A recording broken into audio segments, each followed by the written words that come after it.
Bonjour tout le monde. Alors, je vais poser une question pour commencer mon intervention de ce soir. Je vais vous demander qui ici est un gestionnaire? Levez la main. Parfait. Donc, on a quelques gestionnaires dans la salle. Qui ici est un leader? Ah, je vois des mains montées, des mains pas sûres, on voit les visages un petit peu confus. Effectivement, gestionnaire n'est pas leader. Hein? Puis leader n'est pas gestionnaire. C'est quoi la différence entre les deux? Ben, en fait, un gestionnaire, ça gère, hein? Ça gère des personnes, ça gère des choses. Un leader, qu'est-ce que ça fait? Bien, ça influence des gens. Ça va mobiliser des gens à aller dans une certaine direction. Vous avez sûrement vu sur les médias sociaux, des fois, des photos là, qui montrent le patron là, qui pointe puis qui gère, puis l'autre qui tire avec le monde. Bien, vous comprendrez qu'être un leader, c'est être capable de tirer notre monde avec nous, pour être capable d'avoir une synergie, un travail d'équipe, une mobilisation qui va vraiment faire toute la différence. Comment est-ce qu'on développe justement ce leadership-là, puis pas juste chez les dirigeants, hein? Le leadership, ça se travaille aussi chez les employés. Oh, je vois des réactions dans la salle. Leadership chez les employés. Pourquoi ils ne gèrent pas personne? Est-ce que vous voulez que vos employés prennent des initiatives? Moi, j'aime ça, des initiatives. Hein? Est-ce que vous voulez que vos employés se responsabilisent? Peut-être. Ça serait le fun. Est-ce que vous voulez que vos employés amènent des idées, fassent de l'innovation à l'intérieur de vos organisations? Je ne sais pas pour vous, mais moi, je dirais que oui. Donc, le leadership, ça appartient pas juste aux dirigeants, ça appartient pas juste aux directeurs puis aux superviseurs. C'est l'affaire de tout le monde. Puis là, en préparant la conférence d'aujourd'hui, j'ai sorti quelques statistiques vraiment récentes. Et là, je voudrais vous amener sur celle-là.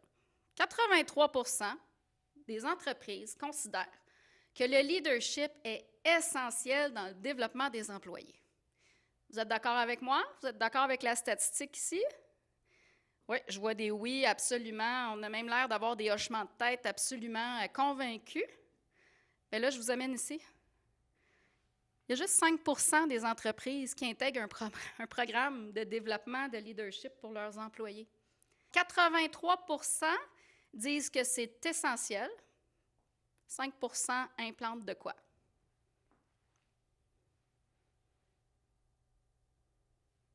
Ben oui, les points d'interrogation, c'est pour dire, c'est quoi qui explique ça? Pourquoi est-ce qu'on est tous convaincus de quelque chose, mais qu'on ne prend pas les actions nécessaires pour aller dans ce sens-là? Donc, le leadership, là, je vais juste vous en parler un petit peu. C'est pas vrai que tout le monde a un leadership naturel, OK? Tu peux devenir un leader, même si à la base, tu n'étais pas un leader naturel.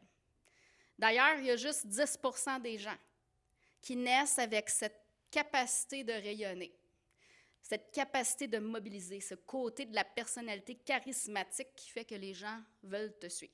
10%. Fait qu'il y en a 90% qui ont besoin de travailler sur leur leadership, qui auront besoin de le travailler tout au long de leur vie. Donc, il faut des opportunités pour être capable de travailler le leadership de façon constante. Puis, tantôt, vous avez entendu ce que je vous ai dit. L'innovation. Est-ce qu'on a le luxe de se passer de l'innovation aujourd'hui, dans un monde où tout va vite et tout se transforme? La réponse est non. On en veut de l'innovation. On veut faire différent. Parce que si on n'est pas en train de créer quelque chose de différent, bien, votre compétiteur va être juste à côté en train de le faire. Donc, on a besoin de faire de l'innovation et on a besoin de leadership dans nos organisations. C'est ça qui va amener des changements, c'est ça qui va amener des transformations. Comment est-ce qu'on peut faire justement pour amener le concept de leadership dans nos équipes, dans nos organisations, puis dire, bien là, je suis tannée de faire partie du 5% là, de la statistique. Là. Moi, je veux me mettre en action, puis je veux amener le leadership comme compétence à travailler à l'intérieur de mon organisation. Donc, on va faire des moyens particuliers pour être capable d'y arriver. Il faut comprendre à la base que le leadership, ce n'est pas juste une sorte de leadership. On lit beaucoup là, présentement là, dans les médias, on écoute des podcasts. On dirait là, que être directif, c'est plus bon. On dirait là, qu'être autoritaire, c'est plus bon. Il faut absolument être un leader collaboratif, il faut écouter les gens. On entend plein de gestionnaires dire Julie, là, ça ne marche plus. Là. Moi, j'ai l'impression là, qu'il faut que j'écoute tout le monde. Puis, on n'est plus productif parce qu'on est tout le temps dans la gestion des émotions.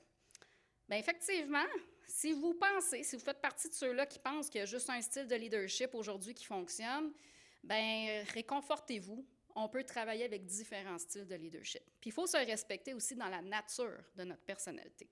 Quand est-ce qu'on va bouger, en fait, dans nos styles de leadership? Et c'est ça qui est important de comprendre, c'est qu'on va devenir un leader agile si on est capable de se promener dans nos styles de leadership. C'est sûr que si je suis en train de gérer une crise, bien, je vais peut-être être plus directif que si j'ai besoin de mobiliser les gens et d'avoir leurs opinions. Si on est capable de s'adapter, bien, c'est là qu'on va avoir vraiment des résultats efficaces. Donc, dans les styles de leadership, oui, on va avoir le leadership directif, hein, le top-down. Ce que les gens appellent aujourd'hui des coups de pied dans le derrière, c'est pas vraiment ça. Directif, là, c'est être capable d'aller droit au but, puis on a besoin de ça quand on est en train de gérer des choses qui doivent aller vite. C'est sûr que c'est plus un style de gestion qui est prisé aujourd'hui de façon générale, mais on peut quand même l'utiliser. Et ça ne veut pas dire qu'on n'est pas bon parce que des fois, on est directif. OK? Ça va quand même mobiliser les troupes. On va parler de collaboratif. Oui, collaborer ensemble, c'est important au niveau du leadership. Collaborer ne veut pas dire démocratie. Ça ne veut pas dire que parce que l'opinion publique dans notre équipe ne va pas dans le sens de ce qu'on veut prendre comme décision, qu'on n'est pas collaboratif. Collaboratif, ça veut dire aller consulter les gens, aller travailler en équipe. Ça ne veut pas dire nécessairement d'écouter l'opinion populaire de tous. On va avoir le participatif aussi. Donc, faire participer les gens aux prises de décision. Encore une fois, faire la nuance, ce n'est pas une démocratie, c'est une participation. On va avoir un type de leadership par expertise aussi, donc des experts techniques qui sont la référence dans leur domaine. On va avoir besoin d'eux pour justement influencer positivement des changements, des méthodes de travail, des techniques. On va avoir le chef de file. Chef de file, c'est qui? C'est celui qui embarque sur le terrain, qui va montrer l'exemple, qui va donner le rythme de travail et que les autres vont dire « Ah, j'ai le goût de le suivre, il est tellement mobilisateur, il est tellement influent, j'irai faire la guerre avec celle-là. » Ça, c'est les chefs de file. Puis on va avoir le leadership conscient, qui est justement cette forme de leadership où est-ce qu'on prend un pas de recul, on observe, on adapte nos comportements pour s'assurer justement de s'adapter à toutes les situations qui vont venir devant nous, les personnes qui vont venir devant nous aussi, puis ça demande une grande intelligence émotionnelle. Et du travail sur soi, bien entendu. Quand on regarde ici les mots-clés que je vous ai mis, est-ce que vous voulez influencer? Est-ce que vous voulez diriger? Est-ce que vous voulez gérer une crise? Parce que oui, on en gère tous comme gestionnaire, comme leader, ça fait partie de notre expérience. Est-ce qu'on veut mobiliser? Est-ce qu'on veut susciter l'approbation? Est-ce qu'on veut développer ou est-ce qu'on veut innover? Chacun de ces verbes d'action-là va amener un style de leadership qui est différent. Donc, c'est sûr que pour pouvoir s'adapter, il faut tout d'abord savoir les connaître, puis être capable aussi de les mettre en pratique. Puis ça, comme je vous dis, si vous ne faites pas partie des 10 % au talent naturel de leadership, vous allez devoir le faire, le mettre en application, l'essayer, l'expérimenter, le vivre pour être de plus en plus confortable à travers ça. Donc, comment est-ce qu'on travaille avec le leadership? Comment est-ce qu'on vient le développer à l'intérieur de notre équipe? Bien sûr, il va y avoir des stratégies. Rappelez-vous que 90 % des gens vont devoir faire ces démarches pour se développer, si vous ne faites pas partie du 10 % naturel. Puis même celui qui est 10 % naturel va devoir quand même se former puis comprendre comment utiliser son leadership. Parce que des fois, ça peut être un leadership qui est utilisé négativement. Comment est-ce qu'on va faire ça? Je vous ai mis quelques tuiles ici pour vous donner des indicateurs pour qu'on puisse justement voir qu'est-ce qu'on a besoin de travailler. Puis oui, la formation est là. Vous allez dire, Julie, tu prêches pour ta paroisse. Bien oui, c'est sûr. Moi, j'adore donner des formations en leadership. C'est une base, c'est un tronc commun qu'on a besoin de développer. Mais ce n'est pas tout. Il y a des choses qu'on peut faire individuellement, il y a des choses qu'on peut faire collectivement aussi pour travailler son leadership. On a bien entendu le coaching. Le coaching, pour un leader, pour moi, c'est essentiel. Si vous me posez la question, tout le monde devrait avoir un coach dans la vie. Pourquoi? Parce que le coach te déstabilise. Le coach t'amène à te dépasser tes limites, te remettre en question, te challenger. Puis ça, il y a juste lui qui peut faire ça. généralement, pour être capable de dire, bien, c'est quoi tes objectifs? OK, bien, garde, on va y aller, on va travailler ensemble. Donc, au niveau du leadership, bien, c'est sûr qu'on va être on va être confronté à nos propres bébites. On va être confronté à nos propres limitations. Notre coach va pouvoir nous aider à aller dans ce sens-là. On a besoin de travailler aussi la connaissance de soi. Puis vous voyez, ça part de vous. Qui ici a déjà commencé à faire des analyses psychométriques ou a fait des démarches justement d'introspection? Vous pouvez lever la main. OK, il y en a quelques-uns. Bien, vous allez voir que si vous commencez à travailler dans cette optique-là, à vous poser des questions sur vos comportements, pourquoi vous agissez d'une certaine façon, bien, ça va vous donner déjà certaines réponses, certaines pistes de réflexion sur lesquelles travailler. Parce que la seule chose qu'on contrôle dans notre environnement, bien, c'est nos propres comportements. Donc, à titre de leader, nos comportements vont venir influencer les autres. C'est sûr qu'il y a des questions à se poser sur comment nous, on agit. Donc, la connaissance de soi, elle est primordiale dans un cas de développement en leadership. On va avoir le développement professionnel aussi. Le plan de développement professionnel, il y a plein de monde qui n'en font pas. Puis, oui, on fait une évaluation de rendement, évaluation de la contribution. À chaque année, on va s'asseoir puis on va s'évaluer à l'intérieur de notre rôle. Mais quand est-ce qu'on s'assoit puis qu'on se demande où est-ce qu'on est rendu dans notre progression de carrière? Assez rarement, si ça ne fait pas partie des méthodes déjà en place. Fait que le plan de développement professionnel bien, va nous permettre justement de dire « Moi, j'aimerais ça expérimenter le leadership avec une équipe.